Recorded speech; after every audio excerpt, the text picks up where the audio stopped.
Panthers lose to the Bills 29-14 in the preseason. Going to break down the good and the bad. Of course, in a game like this, we have to start with the bad. And of course, we have to start with that starting offensive unit. Bryce Young and most of the regulars were on the field for 3 series. They went 0 for 3. 3 3-and-outs, no first downs, and 3 punts. Initially, Dave Canales wanted to give Bryce up to 20 snaps. He ended up getting about 9 snaps, with Dave Canales saying that unit didn't really earn being out there any more than that. I would have loved to see them out there one more time just to see if they could turn in something positive. Also bad, just going in with the offense overall, just 3.1 yards per carry against Buffalo. That's not going to get it done in the NFL or in any level of football on any day. And really that speaks to the interior line play. This unit up front was without starters, Damian Lewis, and also Rob Hunt. And then as you go from there, the lack of depth really showing also with the sacks. They sacked Bryce Young once for 6 yards, bringing the starting unit's total yardage from 18 to 12 yards. They also had 2 more sacks on the day. The run defense throughout all levels of the team was not up to par, 151 yards, and Buffalo, like they did in that regular season game last year, ran right up the gut. They ran around. They really had a great day running the ball against Carolina's defense.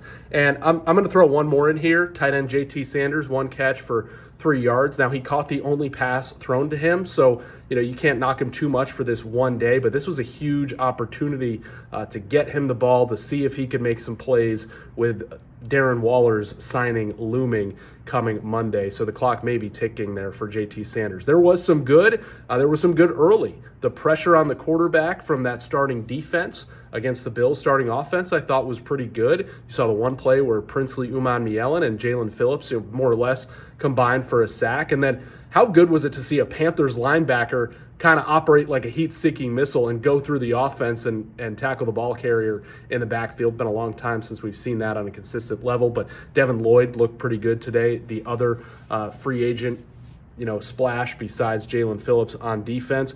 Jonathan Brooks played his first football in nearly 2 years.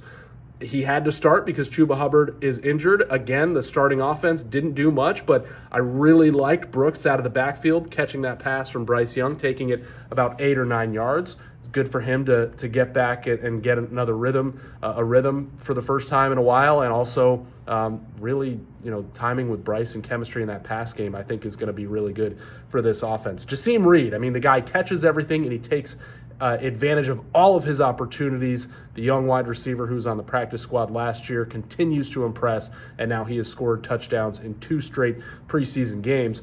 Kind of with that, as he looks to crack this receiver room, which, there's a sliver of daylight there with the Chris Brazel injury, but John Mechie played deep into this game, so I wonder if that means that Reed and Mechie are competing for a spot right now. And I'll throw the punter some love, Sam Martin.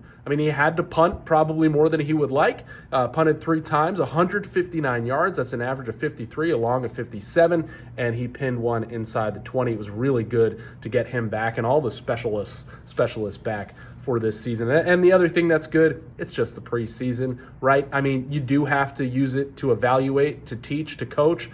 You would have loved for it to look better than that, but it's the first of 3 remaining preseason games. They had the extra one with the Hall of Fame game. So hopefully it all looks better next week at Jacksonville. They're going to play the Jaguars and also have a joint practice.